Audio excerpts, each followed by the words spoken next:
Welcome to T-Level Training, getting ready to assess media, broadcast and production.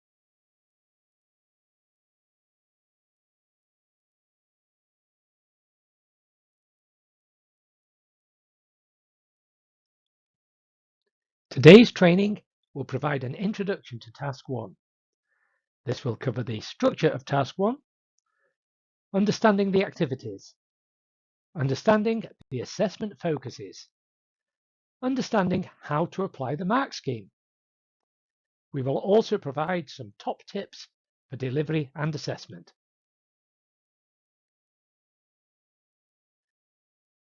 In today's training, we will be referring to the specification and to the sample assessment materials.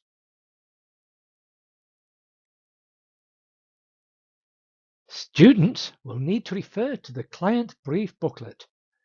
All tasks are based around the scenario outlined in the client brief booklet, and students must refer to this when completing this task. This is discussed in the T-Level training module, Getting Ready to Assess Media, Broadcast and Production, Content Creation and Production, Introduction to Assessment. The client brief booklet includes essential information relevant to this task.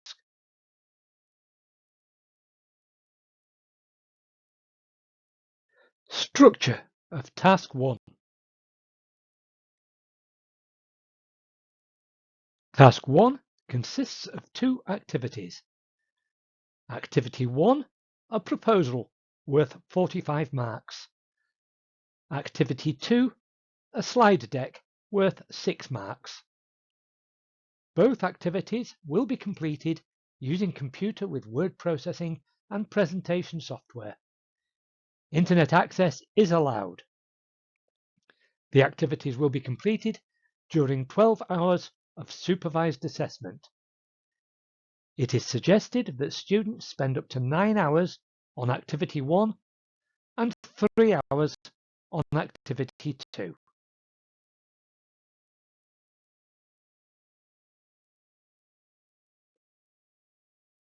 Understanding the activities.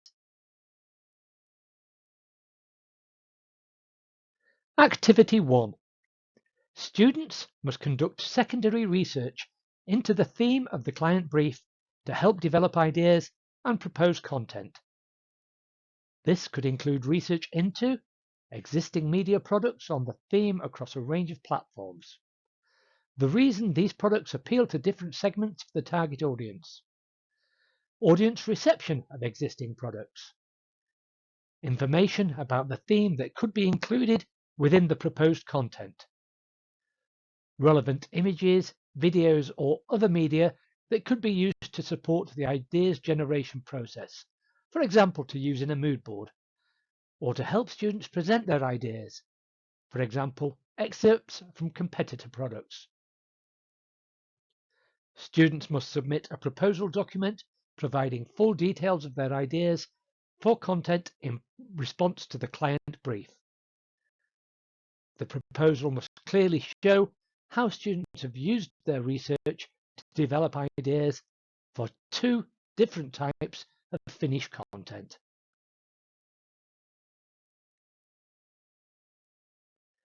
Activity 1 is worth 45 marks. The proposal document must provide a summary of the proposed ideas for content in response to the client brief, including any unique selling points. It must include details of the following, which students will be assessed on: how the research findings have informed the ideas.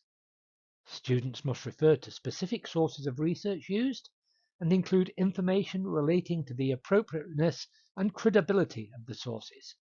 This is worth 9 marks. How ideas meet the requirements of the client brief relating to audience appropriateness, intended impact, and cross-platform use of brand identity. This is worth 9 marks. How ideas meet requirements relating to budget, scheduling, including setting milestones, and legal and ethical and environmental considerations. This is worth 9 marks. A full budget breakdown or schedule is not required at this stage, as this will be produced in a later task.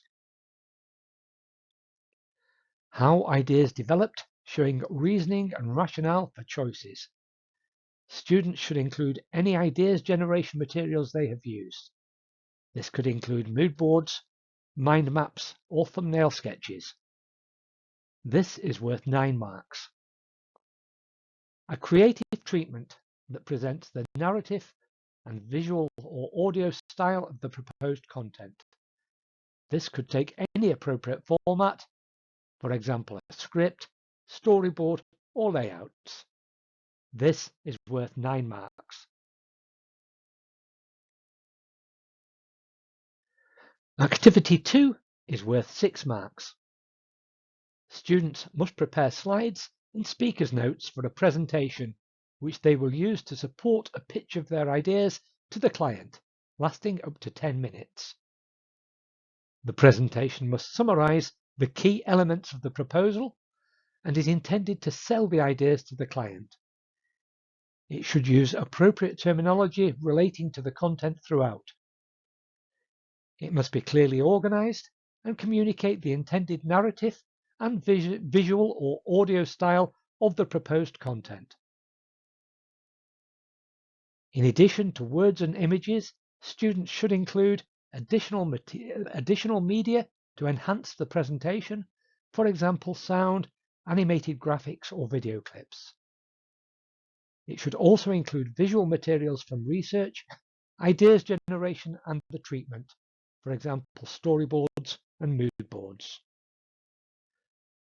Although this activity only generates up to 6 marks, it is used to support task 2, which is worth up to a further 12 marks.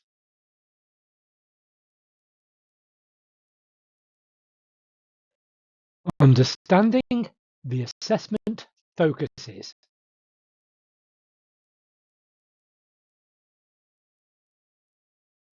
Activity 1 has 5 areas of assessment focus. Use of research. Credibility, extent it supports ideas.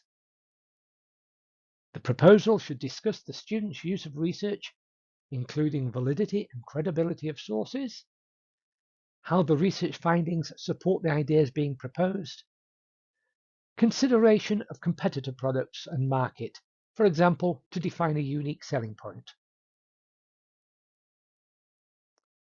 The second assessment focus relates to how ideas meet the brief, including audience appropriateness, intended impact, and cross-platform brand identity. The proposal should discuss why the proposed ideas are appropriate to the audience, how the ideas will create the intended impact, how a coherent brand identity will be employed, for example, by use of color or consistency of layout. Student responses should provide reasoning and rationale for their choices.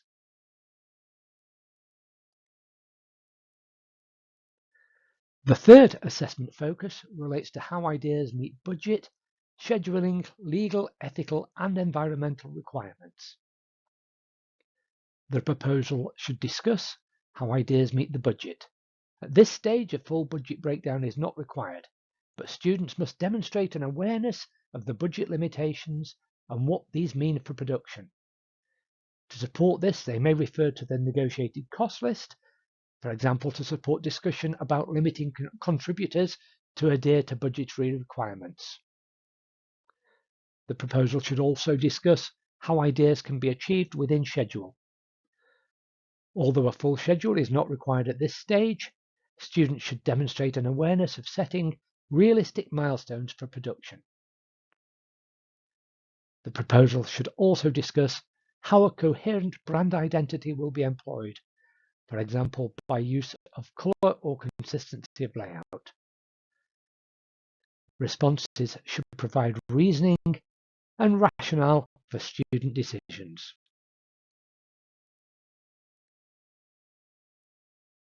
The fourth assessment focus relates to how ideas developed, showing reasoning and rationale for choices. The proposal should show how ideas developed. This could include development materials such as mind maps and mood boards. Students should provide reasoning and rationale for choices which may be supported by research findings.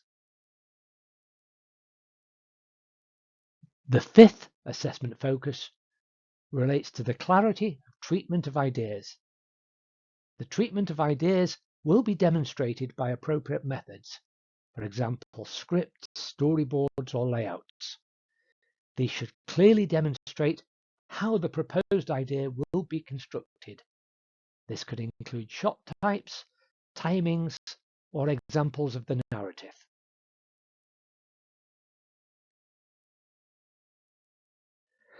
Activity 2 has one assessment focus. This relates to preparation of the pitch presentation that will be used in Task 2. The presentation slide deck must be designed to support students in pitching their ideas to the client in Task 2.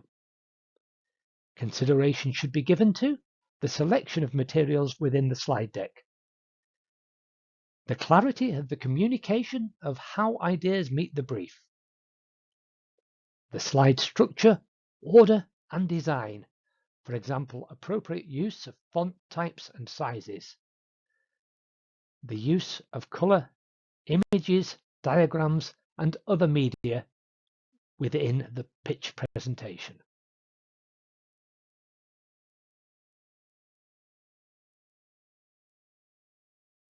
Understanding how to apply the mark scheme.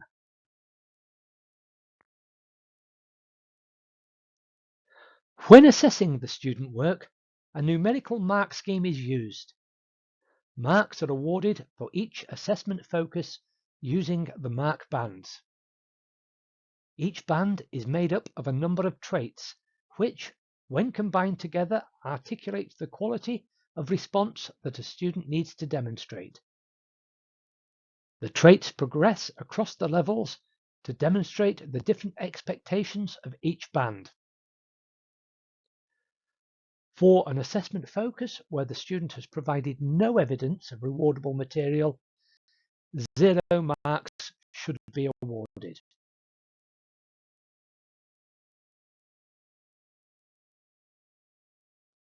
Markers should first make a holistic judgment on which band most closely matches the student's response. Students will be placed in the band that best describes their response.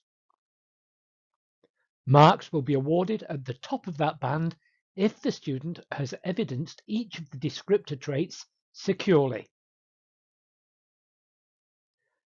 Markers should take a best fit approach to determining the mark.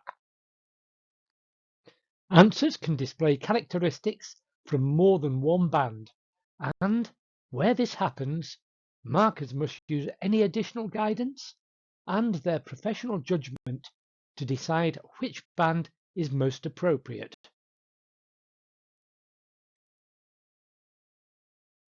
The trait descriptors have been highlighted in the mark scheme shown on screen. The top band requirements may include the use of terms comprehensive and fully, as in the first assessment focus relating to the use of research. In written work, this should not be taken to mean that students must provide coverage of every possible element of relevant information within the response. Rather, this means that the response should extensively address a broad range of appropriate information relating to the requirements of the assessment focus. In some cases, work will have qualities of different aspects of the grade descriptors in different bands. For example, in the second assessment focus, students are assessed on demonstrating detailed consideration of audience appropriateness, intended impact, and cross-platform use of brand identity. If students have, for example, demonstrated fully detailed consideration of audience appropriateness and of intended impact, but provided no evidence of consideration of cross-platform use of brand identity, then a best fit mark needs to be applied. This mark should be based on the qualities of the work and balance all the considerations of the relevant band descriptors. In this case, a mark in Band 2 of 5 or 6 marks may be appropriate.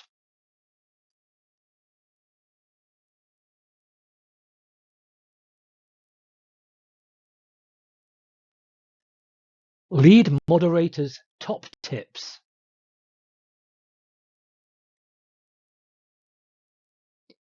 The proposal should clearly show how students have used their research to develop ideas. It should be organized in a way that clearly demonstrates how each of the requirements of the client brief will be met, including any legal, ethical, and environmental considerations. The reasoning for the selection of the ideas should refer to the technical and logistical decisions for choosing an idea, for example, to stay within budget or to meet environmental commitments. The reasoning for the selection of the idea should also refer to the creative development of the idea and include supporting materials, including a treatment, for example, a storyboard, script, or layout for both pieces of content, and how a brand identity will be used across these.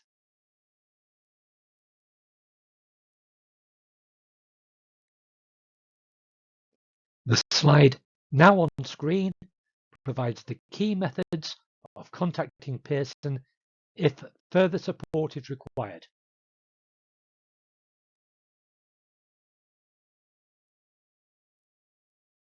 Eight training modules are available to support the occupational specialism in content creation and production, including an introduction and separate modules relating to tasks 1 to 7.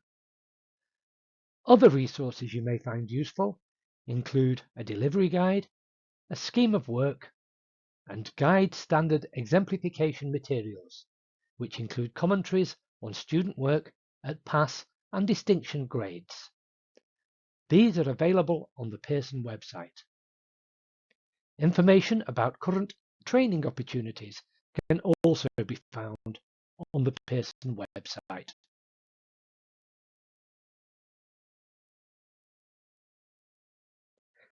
Thank you for completing today's training session on the T-Level Media Broadcast and Production, Occupational Specialism in Content Creation and Production.